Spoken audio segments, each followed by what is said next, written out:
Do Gaddafi é uma constante. Do que eu pude ver lá, o povo gosta muito dele e você encontra os cartazes dele em todos os lugares. Esses pôsteres de Gaddafi estão em todos os lugares, da televisão ao hotel, à usina, etc. e tal. Aí, deixa eu ver, é Lúbida, exatamente, que é ao lado dessa cidadezinha, Homs, e são ruínas romanas que datam de 32 da era cristã.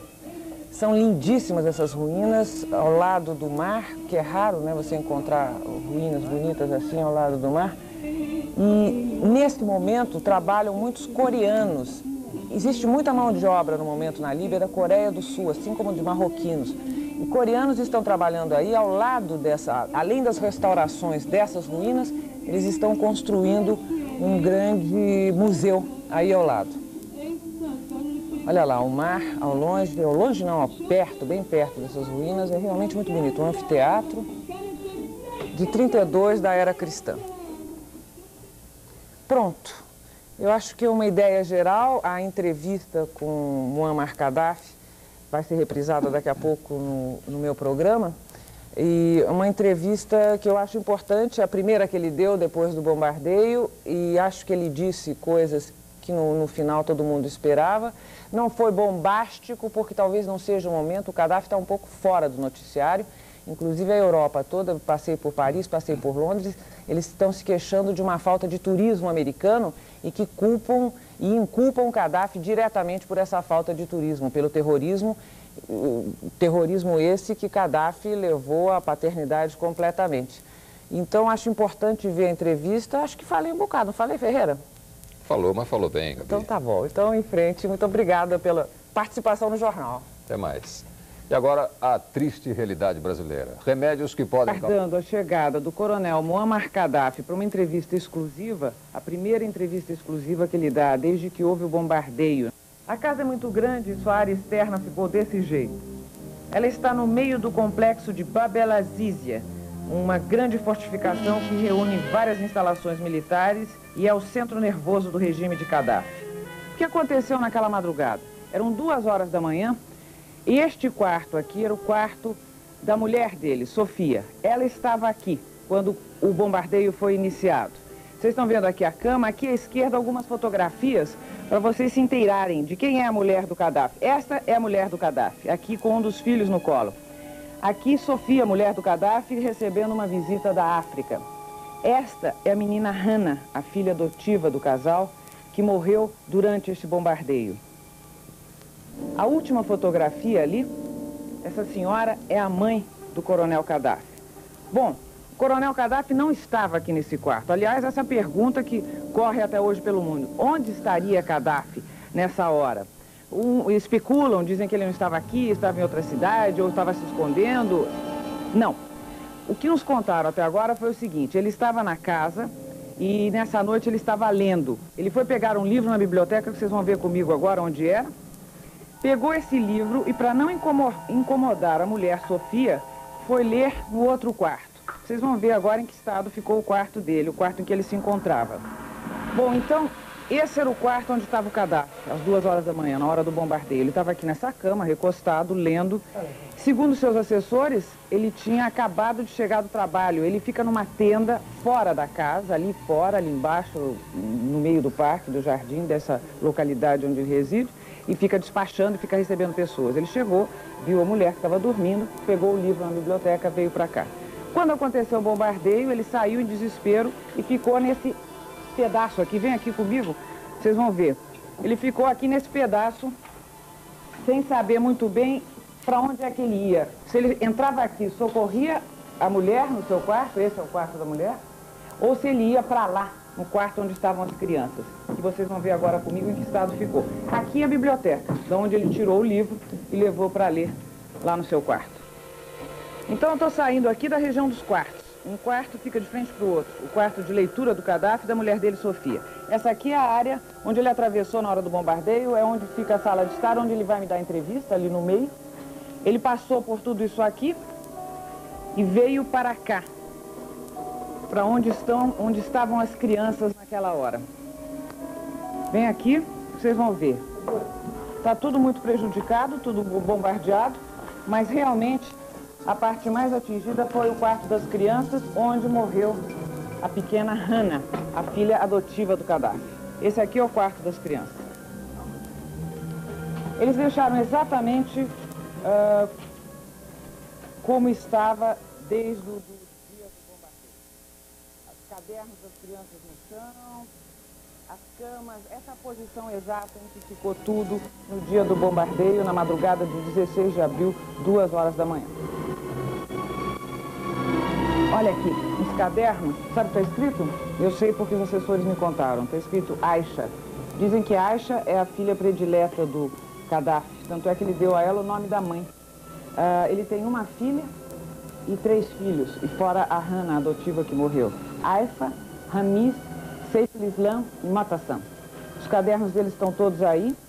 E uma coisa que os assessores fizeram questão de mostrar, porque estava tudo tão calmo e era tão inesperado, que inclusive o chinelo da menina ficou lá onde ela disse que tinha ganho naquele dia e botou lá em cima, estava muito satisfeita e querendo mostrar para todo mundo.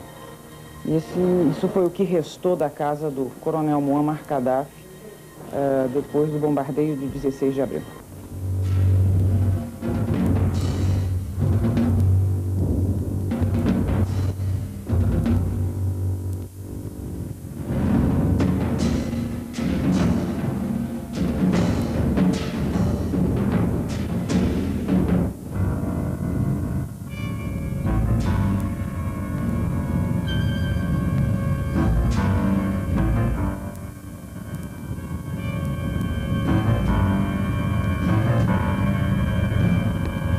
O coronel chegou ao cenário da entrevista cercado por vários auxiliares e seguranças que inclusive vão aparecer durante toda a conversa. Aos 44 anos, ele é uma pessoa que aparenta calma e firmeza. Gaddafi tinha apenas 28 anos quando liderou um golpe militar no dia 8 de setembro de 1969, que derrubou a monarquia do rei Idris, que era sustentada pelos governos inglês e norte-americano. Ele não gosta de ser chamado de presidente, prefere a denominação grande irmão ou nosso líder. É um jeito quase religioso. Gaddafi fala baixo, olha sempre nos olhos de quem fala com ele, ainda que por trás dos óculos escuros, e explora os gestos tranquilos, cerimoniosos, bem tradicionais. Por toda a casa destruída existem cartazes com fotos dos líbios mortos no ataque norte-americano, com palavras de ordem contra o presidente Reagan. Gaddafi não evitou nem proibiu nenhuma pergunta, mas só podia nos conceder 30 minutos de entrevista. Eu queria abrir essa entrevista dizendo que esse é um momento muito importante na minha carreira e acho que para o jornalismo brasileiro. Pela primeira vez, a gente está perto do que se considera o mistério e a polêmica, um dos maiores líderes que o mundo já conheceu, um dos maiores líderes do mundo árabe, Coronel Muammar al-Gaddafi. Ele nos recebeu aqui na sua casa, que foi bombardeada em abril último por ordens do presidente norte-americano Ronald Reagan. E eu vou para a primeira pergunta. Coronel, eu gostaria que o senhor dissesse como foi aquela noite, porque de lá para cá o senhor não deu uma entrevista. O que aconteceu? Eu sei que o senhor estava aqui, o senhor estava no seu quarto lendo. Como foi isso para o senhor?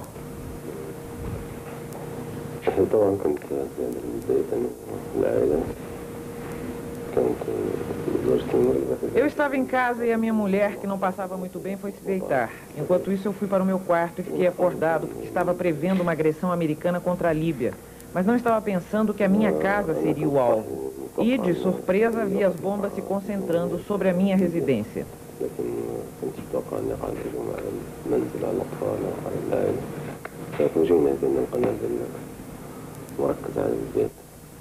Foram momentos de muita tensão. Fiquei dividido entre minha mulher e meus filhos. Depois disso, fui para o meu quartel-general. O ataque foi rápido. Eles bombardearam e fugiram, como fazem todos os covardes.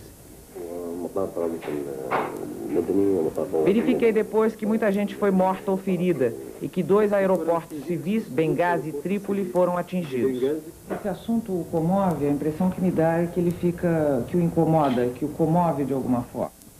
É isso? هذا الحدث يحرك مشاعركم عاطفيا. é claro, comoveu o mundo inteiro. Hoje, passado todo esse tempo, qual é, na opinião dele, a principal ameaça que paira sobre ele, sobre seu povo e o seu país? هذه الهجمة الإمبريالية عليكم. Estamos resistindo a um inimigo covarde e feroz. E essa não foi a primeira agressão que o Oriente Médio sofreu. O mais importante é que eu não tenho medo dos americanos, por maior que seja a sua força. O senhor, assim como o líder egípcio Nasser, fala em unificação no mundo árabe, mas todas as tentativas têm fracassado. Então eu gostaria de perguntar por que a unificação e por que os fracassos? Gaddafi diz que é muito natural e continua. Esta é uma pátria que foi dividida pelos agressores e pelas forças colonialistas estrangeiras. Somos um único povo e uma única nação, que é a nação árabe. As tentativas não foram um fracasso. Elas são um passo no sentido da unificação que será realizada. A Itália, no passado, era dividida e foi unificada. Isso também aconteceu em outros países, como a Alemanha e Estados Unidos. A nação árabe é mais homogênea e, por isso, são mais fortes as razões para a sua unificação.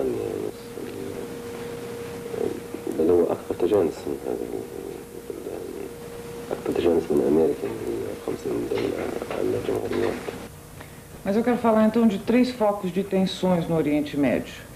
Primeiro, as profundas e permanentes divergências que envolvem Israel e os Estados Árabes. Segundo, o Líbano, com as suas lutas internas e as incessantes interferências externas. E terceiro, a guerra Irã e Iraque. Eu gostaria que ele comentasse essas 3 realidades. Responde Gaddafi. Quanto a Israel, essa situação representa um colonialismo no centro da pátria árabe e é fato decorrente da Segunda Guerra Mundial. É muito importante lutar contra os efeitos da última Guerra Mundial.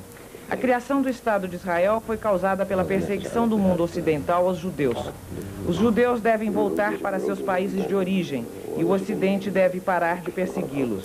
Nada justifica que os árabes paguem pela perseguição aos judeus.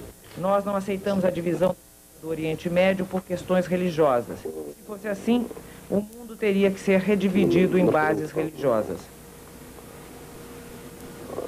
خريطة الشرق الأوسط على أساس الديني، العالم كله يجب يقسم على أساس الديني، معناها خربط الخريطة كلها من الاحتلال.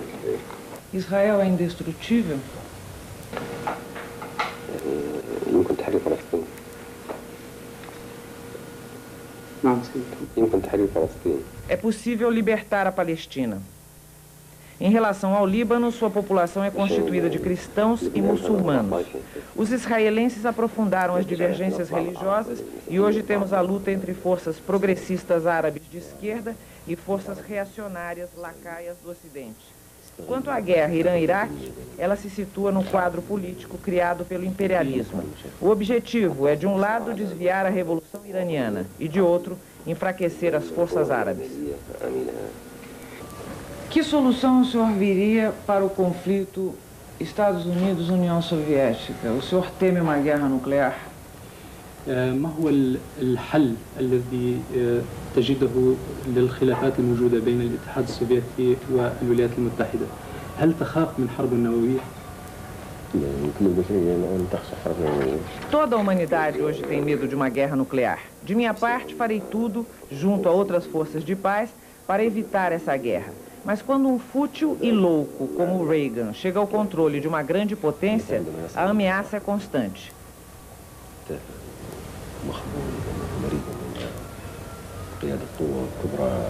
Por isso eu proponho acabar com os sistemas tradicionais de governo e substituí-los pela autoridade do povo. Isso impedirá que um só homem decida os destinos do mundo.